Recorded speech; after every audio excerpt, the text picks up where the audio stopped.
I know you love business management simulators. How would you like a business simulator where your entire job is to transport goods? So I would be a logistics expert, I guess. That sounds fun. This is a game about logistics. This is Interstellar Transport Company. Hi guys, this is Moriarty. And this is Brax. The entire purpose of this game is to transport goods from planet to planet. So from Earth to the Moon or to Mars or Mercury or other entire solar systems, and eventually become the transport company of the galaxy. Well, I've been playing quite a lot of business simulators lately. What's the goal here? What do? Earn money and then dump the money back into your own company and then grow and become larger? You get scored based off of your profitability and your reach.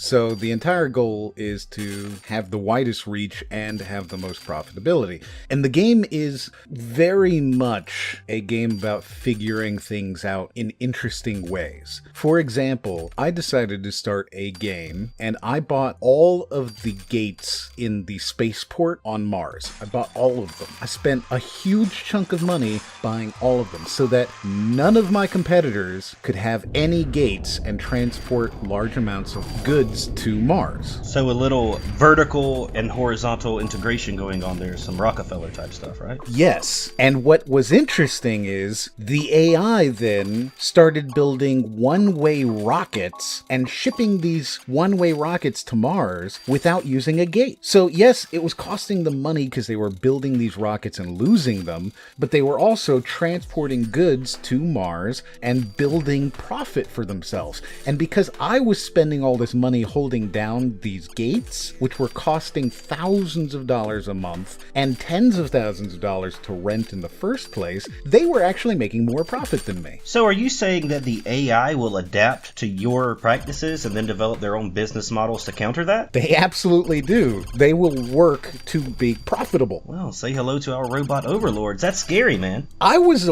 really annoyed in that game, by the way, because by the end of it, I was the sole transporter to other galaxies. I owned, I want to say 60% of all of the gates in the solar system, and I still made half as much profit because the other guys didn't worry about that. They would just send one-way stuff over and didn't even care about trying to actually own it.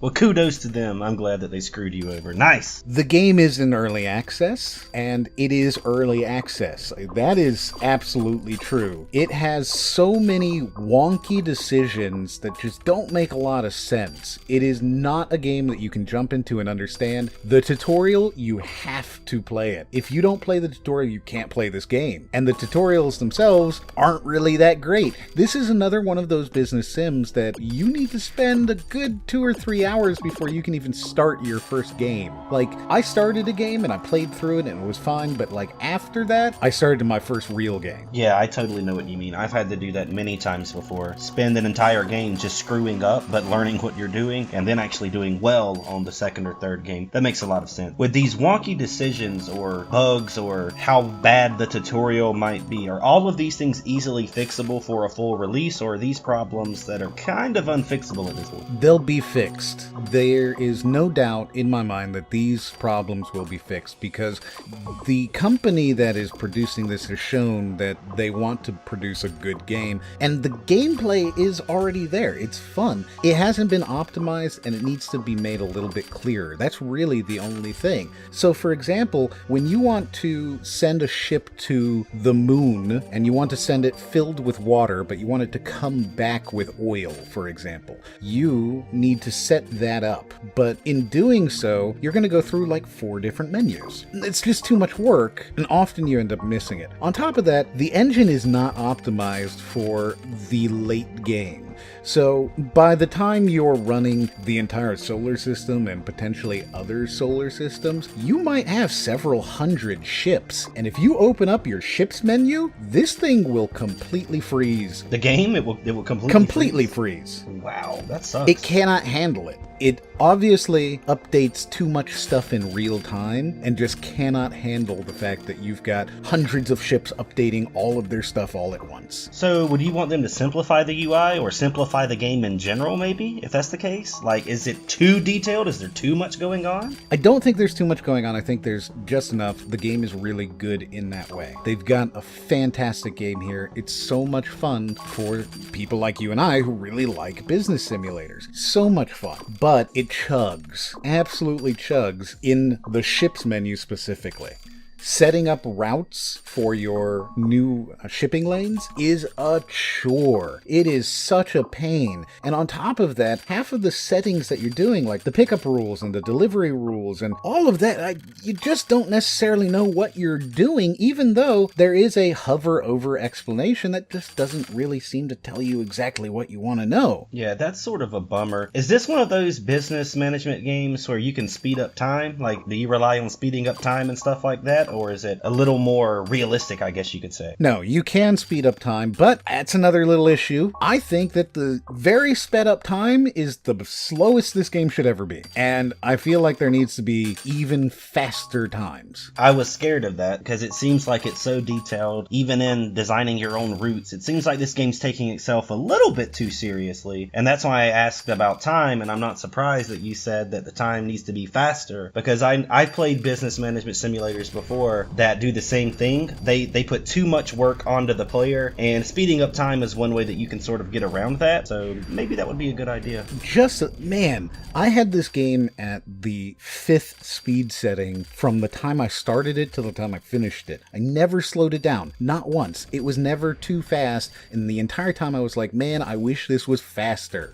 So there you go. That's something that they should consider for full release as well, I think, then. Please do. The only time I would ever slow it down was when I would pause it, because in pause is the only time that I could get into the ships menu once I had hundreds of ships. And when you're looking at really far planets that are moving quickly, so, you know, a satellite of Jupiter, for example, that's very far away and it's moving really quickly, when you zoom in on it, it'll be too far outside of your frame and you have to pause it so that it'll center itself. It's a weird little bug like that. I can't really describe it better than that, but it's one of those things where you're like, I know what's happening here, and that's that you're trying to follow this planet, but it's moving too quickly for you to follow it and keep it in the center of the frame. Right. That little bug that you mentioned there seems symptomatic of what state this game is in right now. Did you have fun playing it, though? I had a blast. I absolutely adored this game. The only problem is that, as with many of these type of games, once you get to the point where you're actually building a serious company and you're expanding and you are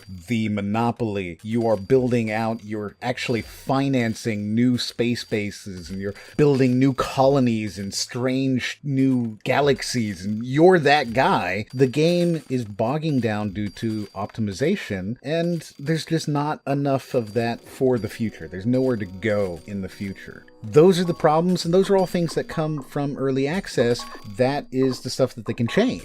That's the stuff that they can fix. And that's the great news. So when this thing does come out in full release, I get the feeling that you would recommend it if they do fix these little bugs and issues, which shouldn't be too difficult for them to do. Am I right? I would recommend this game to anybody who enjoyed games like Master of Orion or Mad Game Tycoon or any of those type of things. If you picked up Startup Company in the past couple of weeks when it came out, and you were like, ooh, Startup Company is the game for me, this is another game for you. On top of that, this is going to be the cheapest it's ever going to be, is in early access. It's currently $19.99. I think that's a little pricey, quite frankly, for the early access game that you're getting. But if they actually continue to work on it and make it better, $19.99 will be a steal. I dig. I might go ahead and jump on that now early while it's as cheap as it is then. Even though $19.99 seems a bit much for what it is right now, I feel confident that it would be worth $19.99 or $20, whatever, when it's in full release. So I might have to check it out. If you guys are interested in it, check it out on Steam. That is Interstellar Transport Company. This has been Brax. And this is Moriarty. And we'll see you guys on the next one.